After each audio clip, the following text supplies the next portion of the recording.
Hey guys, it is the weekend before Thanksgiving, and I came out here because I'm going to harvest these uh, Roselle Hibiscus flowers here. This is the calyx, and this is the part that you harvest. And I wanted to talk about this plant because it's a great plant for here in Arizona because this is very heat tolerant. So what I do is in March or so, after we're past the frost, I'll plant the seeds out here, and I don't do a whole lot with them after that. Sometimes I'll thin them. This year I did not thin them.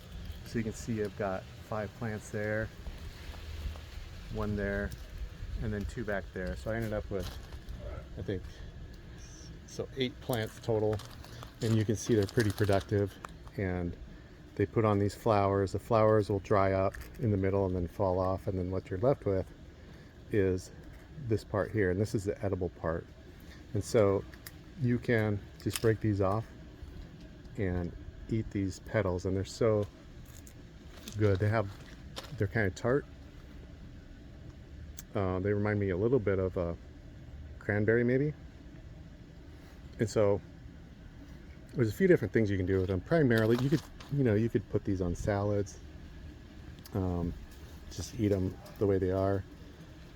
In my case, I love to make jam out of them, and also teas. So a lot of times I will save some of these, dry them up, and then I'll make tea with them. You can also harvest the leaves, and the leaves have a pretty decent flavor, almost like a very watered down version of the petals, and you can make tea out of that as well. So primarily I just like to harvest these, and then I make a jam every year. This is one of my go-to plants, because it's like a plant it and forget about it. It can take the full sun, when it's up over 110, 115 degrees. This thing has no problem with it.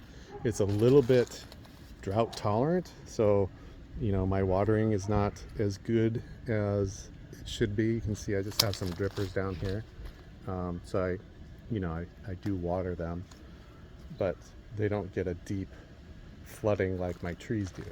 And they do well, and they always produce really well like this. And as they produce, these get heavy and they kind of start sagging over onto the ground. And I'm a little bit late on harvesting these, but not too bad. I mean, these, you can see if you look at them, these are still nice and plump, and these are going to make a great jam for me. So I'm getting ready to harvest them, but before I did, I just want to come out here and kind of show you guys, if you're in a warm place. I absolutely love these because, like I said, they're so easy. They take the heat, and they produce in October, late October, and then into November, which is kind of a dry spell for me. I don't have a whole lot that's producing right now, so this gives me something to kind of come out here and look forward to in November. So anyway, just wanted to show you guys this plant, talk about it a little bit, and hopefully you guys will consider growing this because they're a lot of fun. Thanks for watching. One more thing before I go. I just want to show you how easy it is to harvest the seeds as well. If you look inside here, this pod will start to dry up.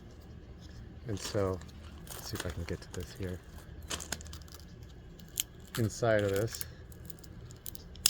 you'll see these seeds, and they just come right out.